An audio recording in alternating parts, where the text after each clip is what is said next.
Okay, at the moment, of course, I am I am the assistant schools division superintendent, but at the same time, the officer in charge of the division, because at the moment,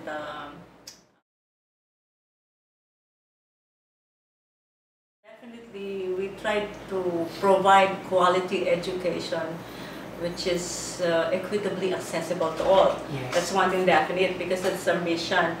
However, due to certain factors, we could not really provide what you and I have gotten from the public schools because there are other factors to consider. For example, in your case, you were a SPED, Yes, a student. SPED pupil, and then a SPED student also in one of our schools in Angeles City. So you were more privileged. I think at that point we do have resources for such, right? With the rest, why would they say that we don't provide quality education? There are economic factors to consider, and then genetics as well. As I said before, we have the best teachers and a little bit not so good teachers. Yes, yes. But of course, like I mentioned, socioeconomic status would play an important factor. You know, majority of those people in the middle class would have who go to the public school would be definitely guided by their parents, while we cater majority with the masses, and most of them would come from the poorest of the poor. Although Yes. it would turn out that some would, like, for example, the recent graduate among the PMAers that we have now would be a son of a carpenter. Wow. If you read it in the newspaper. So I think that's one factor to consider, guidance from the immediate circle, that would be the family, specifically parents.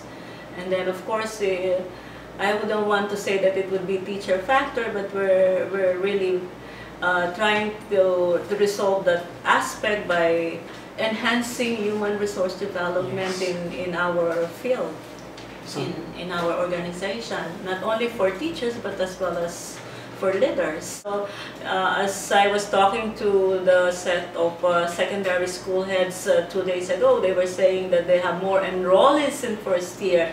It's tantamount to having about 80 plus per class. 80 students, more than 80 students per class, and I said I don't think that would be ideal for instruction, for teaching and learning. So I think we ought to take some measures, like we can go into shifting morning and afternoon. Of course, you will be putting a lot in that kind of arrangement, because you will be in school at about 6 o'clock or even earlier, and then be winding down at around 6 o'clock also. So that would be very tedious on your part as leaders and managers of the school, as I told them. But that we have the biggest share of the budget, right? yes. But do you think, is it enough? As far as I'm concerned, it's not yet enough, because we would need more resources, like instructional materials, more teachers to really resolve the teacher-pupil ratio, and then furniture, buildings. At the moment in Angeles City, we need more buildings for the secondary schools that we have.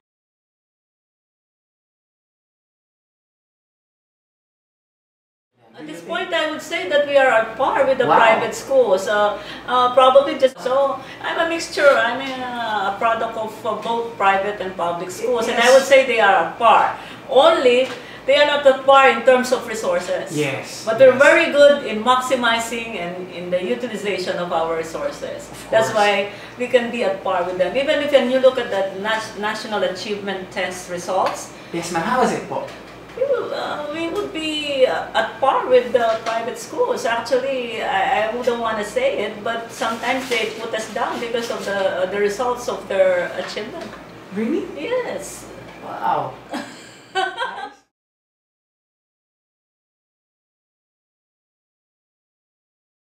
That's they're one thing providing? beautiful. We also work hand in hand with the local government units because we do have our special education fund. Yes, ma'am. Of course, that would be the result of taxes, real estate taxes being paid by the Yes, ma'am. community.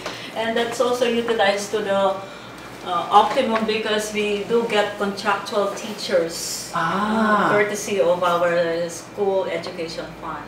And that's hand in hand with working hand in hand as partners with the local government unit. In addition, you know, this is one thing beautiful with the people that I work with. They're very good in forging partnerships with private entities like NGOs, civic-spirited individuals, and then of course LGUs.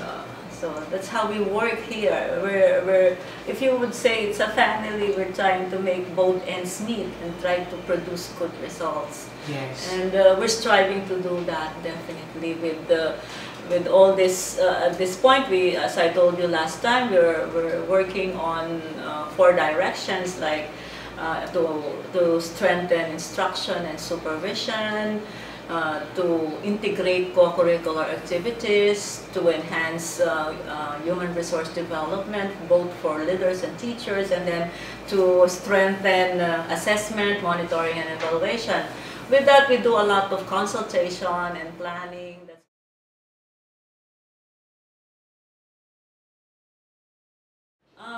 We're trying to move forward and you know, move a little bit higher than the usual. I've been here for about 3 years now, and we're moving slowly towards achievement of our targets, our goals, our vision.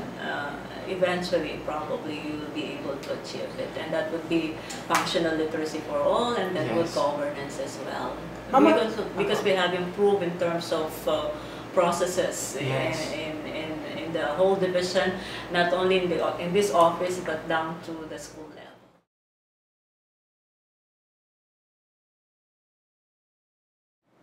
I am fulfilled with my work, and at the same time, I really decided to really pursue this and opted for this instead of other way around.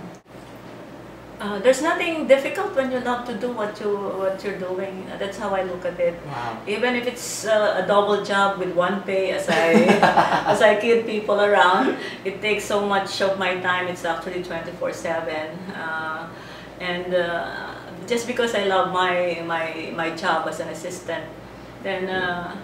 It's your passion, no, ma'am? It's actually my passion. That's also probably the reason why I didn't settle down and get married.